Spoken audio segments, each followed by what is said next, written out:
What? O my god! এখনই অভনি ম্যাডামকে ছেড়ে দিন। হায় ঈশ্বর, ওই ভাই বোন আর বুড়ির কথা শুনে আমরা কত বড় ভুল করে ফেলেছি। আরে, চিফ মিনিস্টারের ফোন এসেছে। অভনি ম্যাডামকে গ্রেফতার করার জন্য পুরো থানার সব পুলিশকে সাসপেন্ড করা হয়েছে।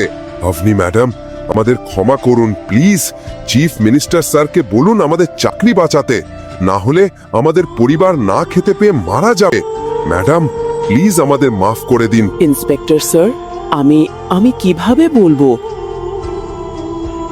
আমি তো চিফ মিনিস্টার স্যারকে চিনি না। না ম্যাডাম, হয়তো আপনি তাকে চেনেন না, কিন্তু আপনার স্বামী চেনেন।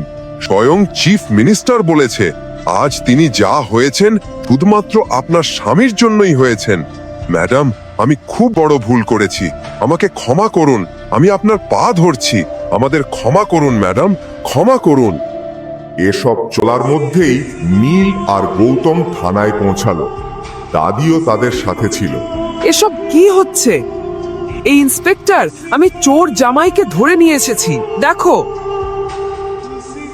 ইন্সপেক্টরের চোখ যেই গৌতমের ওপর পড়ল, তিনি অবাক হয়ে গেলেন আর সঙ্গে সঙ্গে গৌতমের কাছে গিয়ে মাথা নত করলেন।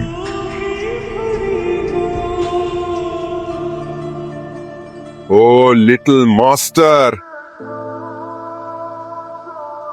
ইন্সপেক্টর, তুমি এক চোরকে মাস্টার বলে রাখছো? বুড়ি, মুখ বন্ধ করো।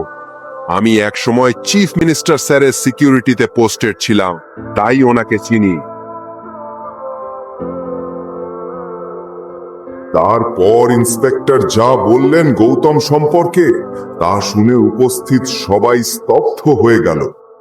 গৌতমের আসল সত্য জানার পর পুরো থানার দৃশ্য বদলে গেল।